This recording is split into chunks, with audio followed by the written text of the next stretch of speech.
స్వాగతాన్ని తెలియజేసుకుంటూ ఇవాళ మనము అభినయ నేషనల్ థియేటర్ ఫెస్టివల్, ఇది 78వ ఫెస్టివల్. మీరందరూ గట్టిగా చప్పట్లు కొట్టాలి. ఒకే ఒక మనిషి యొక్క ఆరాటం పోరాటం ఈ ఫెస్టివల్. ఇది ఒకే ఒక్కడు అన్నీ తానే ఎక్కడెక్కడో తిరుగుతూ మన భారతదేశంలో ఉన్నటువంటి వివిధ భాషల్లో ఉన్నటువంటి నాటకాల్ని మన సంస్కృతికి దగ్గర చేస్తూ మనందరికీ అందిస్తున్నటువంటి వ్యక్తి అభినయ శ్రీనివాస్ గారు. అనేక ఫెస్టివల్లో నేను పాల్గొన్నాను. వరుసగా 3 రోజులు ఉండి ఇదే రవీంద్ర భారతిలో కార్యక్రమాలు నిర్వహించినటువంటి సందర్భం కూడా ఉంది. ఆయన ఒకటే ఆదర్శం, ఒకటే ధ్యేయం, అతి తొందరగా 100 ఫెస్టివల్స్ చేయాలని ఆయన కోరిక. మీరందరూ గట్టిగా చప్పట్లు కొట్టి అభినయ శ్రీనివాస్ గారిని, అభినయాన్ని ఆశీర్వదించాలి మీరందరూ కూడా.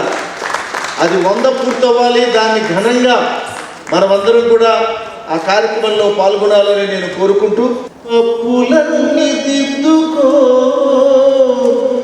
మజిలీ ఉండొచ్చు నేను, సామానులు సర్దుకో మజిలీ ఉండొచ్చు నేను,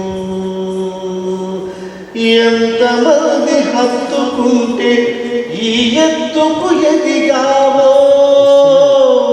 మనం అందరం కూడా మన జీవితంలో గొప్ప స్థాయికి వచ్చి ఉంటాం. కానీ ఒక విషయం మర్చిపోకూడదు, ఎంతమంది హత్తుకుంటే ఈ ఎత్తుకు ఎదిగావో, కృతజ్ఞతలు చెప్పుకో మజిలీ ఉండొచ్చు నేను. అందరికీ నమస్కారం. చాలా సంతోషం. అభినయ శ్రీనివాస్ గురించి గజల్ శ్రీనివాస్ గారు పరిచయం చేశారు మీకు.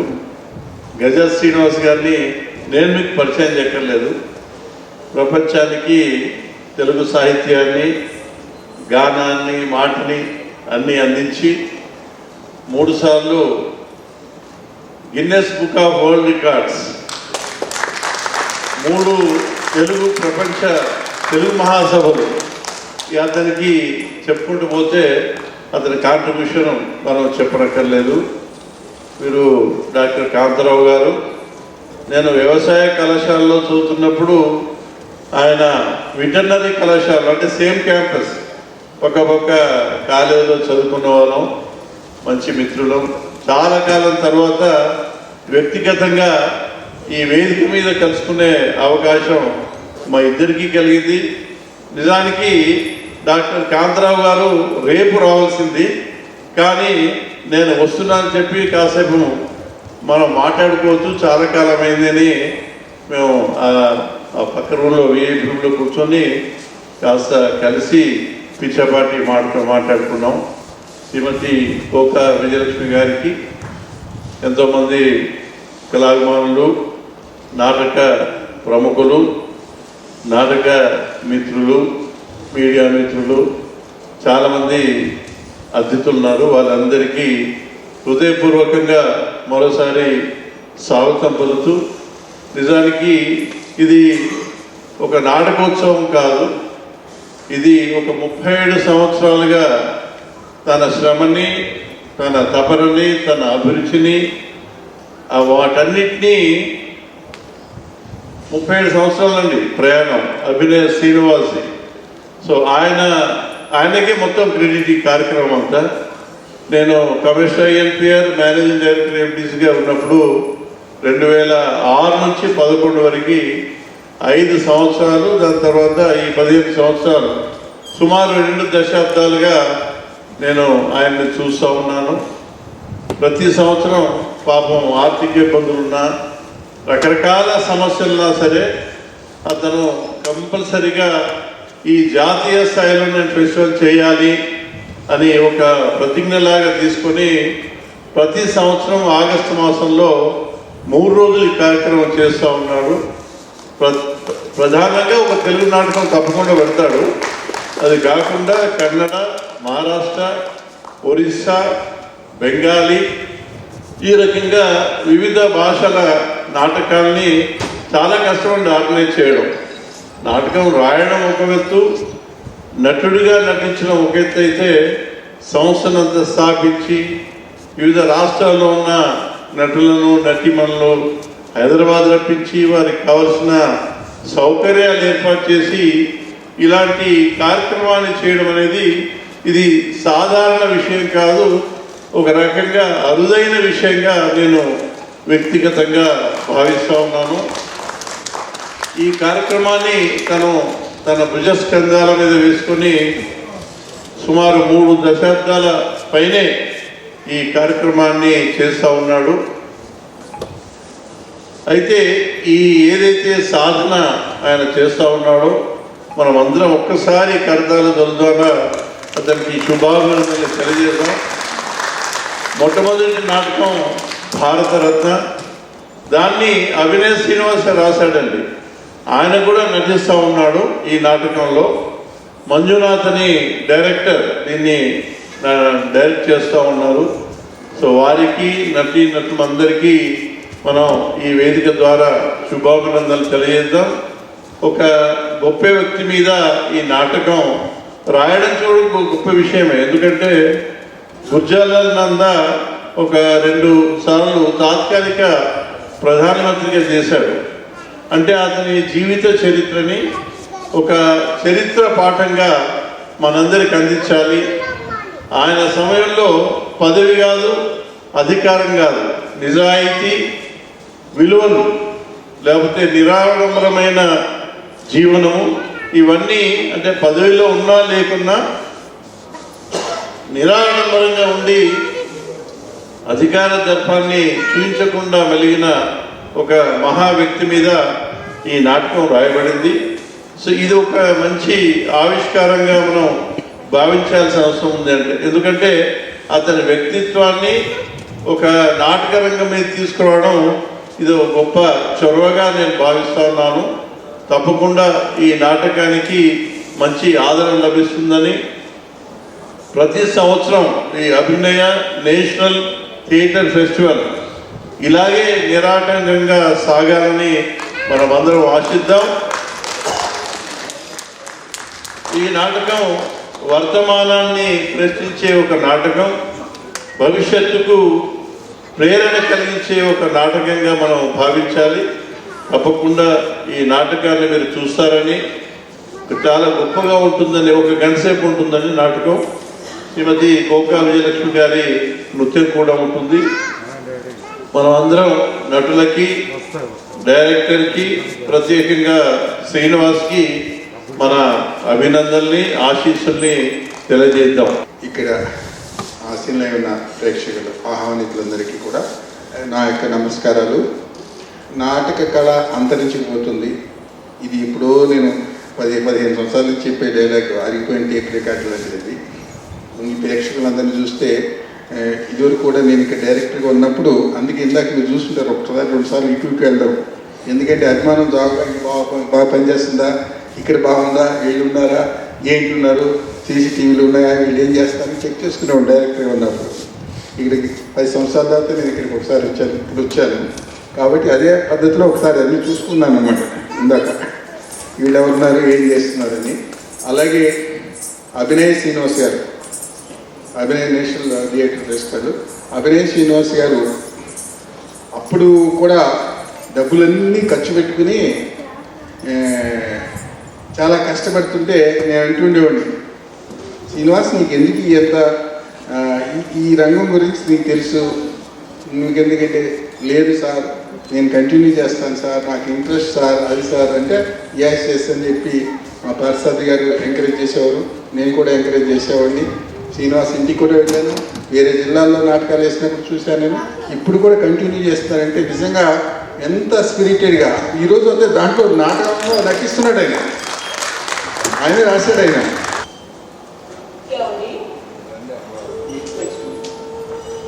ఒక్కసారి ఆ చెరువులు చూడండి,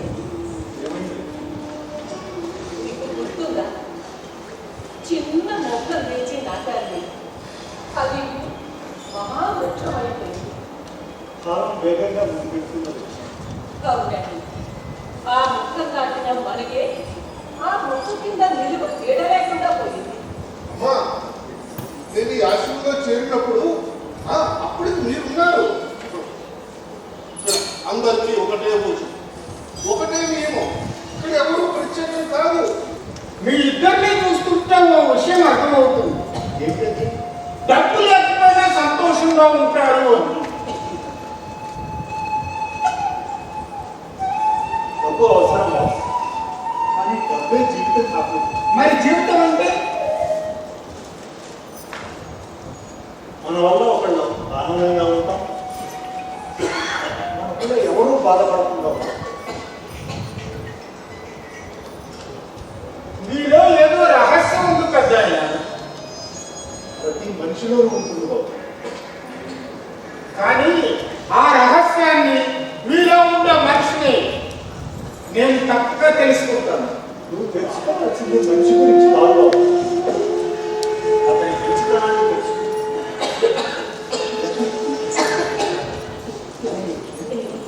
ఏం లేదు, బాగానే ఉన్నాను.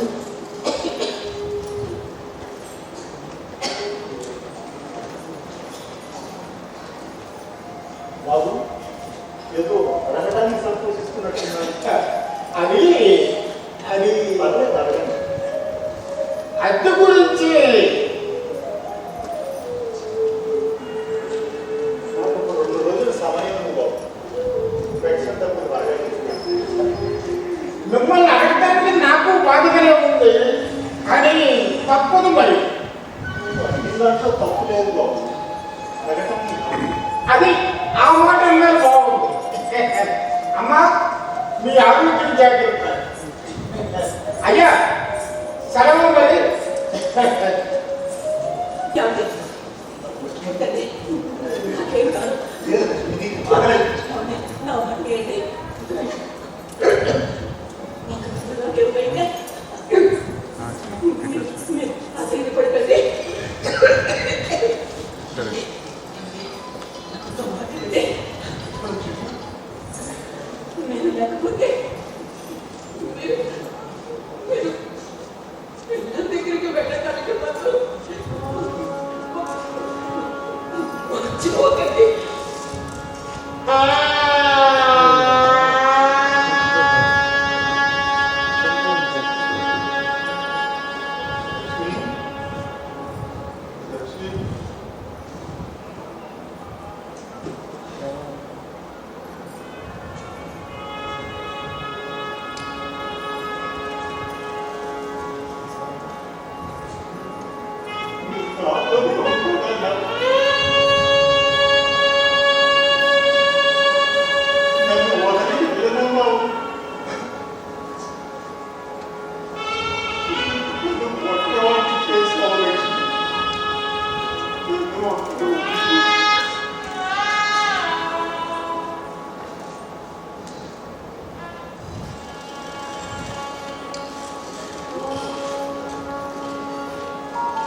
మాట వింటుంటే మీ జీవితంలో ఎంతో అనుభవం ఉన్నట్టుంది.